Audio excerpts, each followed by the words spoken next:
2008. Oh. 2008. I was in 8th grade. Ew. I was a young 20-year-old, dead broke. I was newly gay. My glory days in the fast-paced New York City. Do I remember 2008? The world was good. Let's go back to 2008.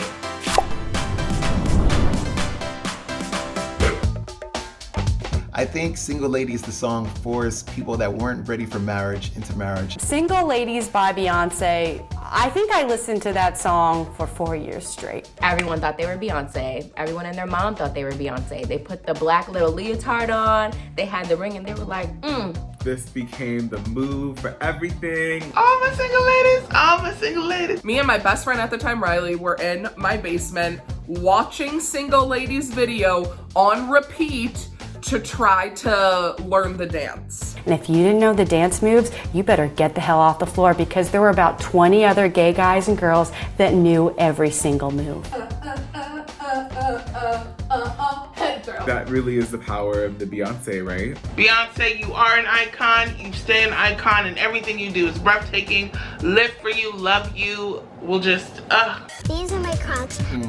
Crocs, my father's favorite shoe brand. Oh God, I hate Crocs. I think they're stupid. I think they are a waste of a shoe. I'm gonna have to admit that I wore Crocs. There are certain things in life that I'm just like, somebody just gave up on fashion. Somebody just gave up on like the way that they look. I wore them to like my internship. I wore them to school. If you didn't want to be in the in crowd, you'd buy some Crocs. I would have like a nice red dress and then on my feet were Crocs. Croc is disgusting. I thought it was disgusting then. I kind of think it's disgusting now if you're not an essential worker. Apple bottom Jeans. Boots. With the fur. Yes, I remember Flo Rida. It took me a long time to actually realize that Flo Rida was like a bougie way to say Florida. I didn't know what apple bottom jeans were. I still don't. You know, apple bottom figure celebrating a big, nice ass. I mean, look, everybody wanted the apple bottom jeans. I was very familiar with boots with the fur because I owned a lot of Uggs. Flo Rida is from Florida. It's like 90 degrees. Why would you be wearing boots with the fur? Maybe that's one reason why everybody was looking at her. This song was, you know, an anthem for every frat party I went to. Everybody was literally dropping low, and it was not like, it wasn't sexy at all. I always feel like songs that give you directions do well, and like it goes low, low, low, so everybody had to get Low, low, low, low, low. Maybe not.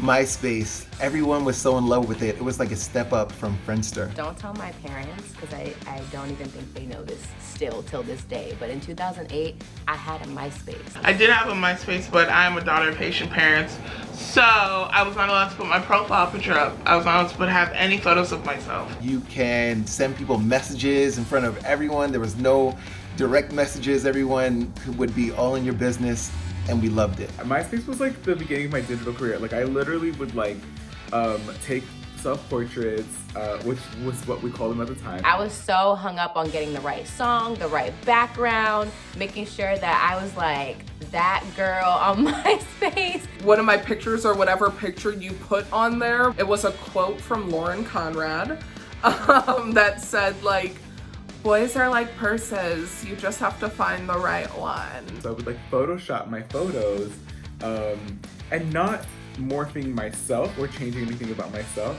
but changing my background and changing like where I was and making these cool collages. And then young kids in LA, other kids, like other queer Latino kids in LA would be like, you're that curly kid with like the weird collages on MySpace. And I would be like, oh my God. I mean, I remember staying up all night on the internet just figuring out the coding to have the music play on my profile. MySpace, I guess, was the birth of Tinder, Facebook, Instagram, all in one, and actually the birth of like Spotify.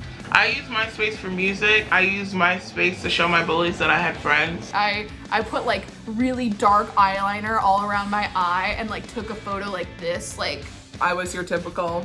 And then of course there's the notorious top 8. If you weren't in someone's top friends, like you had beef because it was just like, are we really friends? Like, I'm confused. The creme de la creme of your friend group, essentially. I was having a fit. Anytime I wasn't on someone's top friends, I would call them up like, so I don't understand, we're best friends in real life, so like, why am I not one of your top friends? I don't understand. Actually, my feelings were hurt. Honestly, like if I didn't see myself in a top 3 of one of my friends, the friendship was over. Like, why are we even friends? Why are you even talking? Why would you even put that out for the world to see that we're not even that close of friends? This is gonna shock everyone, but I did not use MySpace. I thought I was above MySpace because at the time I had Facebook. In 2008, it felt like everyone had an iPhone except for me. I've never owned an iPhone. I never bought into the hype. I wanted one so badly. And everybody wanted to be a touchscreen hoe. I mean, the BlackBerry was slowly dying out, and she was a moment in history. I was like a sidekick kid. It was like I was one of those kids. But I pushed mine up too many times and the screen came off.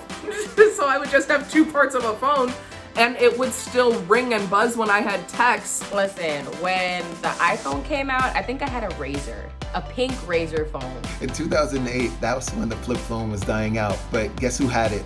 This guy. And guess who was getting no love because of it? This guy. I remember not knowing how to use the iPhone. Even when they took the button away from the iPhone, I was like, how do I use this thing now? I thought iPhones were gonna be like a fad. I thought they would disappear, and look at us in 2020. Till this day, I miss the sidekick. I think sidekicks need to make a comeback. I think sidekicks are like, I don't know what it is, but I'm a sidekick kid for life, forever. Love Story by Taylor Swift. I remember crying to that song. I mean, I don't know how many breakups I've had, but I know I had one in 8th grade. I know I had one when I was 13, and I remember being in my bed, writing in my diary, like, Romeo, take me. I was caught up in the fairy tale romance. That's peak Taylor Swift hair. I remember Taylor Swift's hair kind of like defied logic because it was so curly and the bangs were so straight. I mean, she has great hair now, but peak Taylor Swift hair was like the long curls. She was gorgeous. Like, I was like, she's just a walking Barbie doll with a guitar.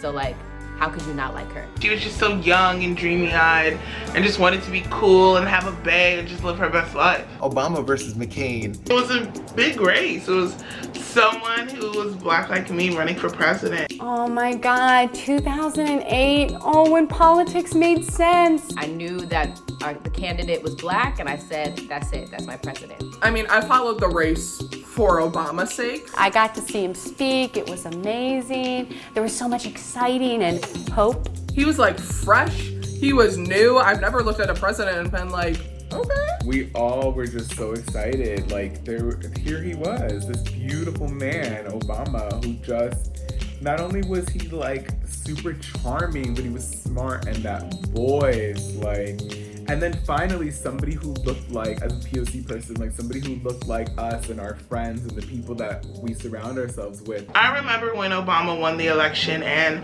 me and my sister ran outside in the middle of the night and screamed yes, and we screamed at the top of our lungs. I'm drowning in a bog right now, and I'm like, my hand's reaching up, and I'm just trying to reach to 2008 and remember what that felt like. What did it feel like to be excited about Obama? I think that seeing Obama was really important for a lot of different communities because it suddenly made it seem like, oh, maybe you can be the president of the United States. Maybe you can work your way up to something like this. 2008 was the greatest year of all if you don't think about the recession. 2008 was the best year ever because Barack Obama. I would totally live 2008 again. 2008 was an exhausting year, but a hopeful year. Compared to today, 2008 made sense. I don't know if I'd live 2008 again. It was fine. It had its time. I've moved on.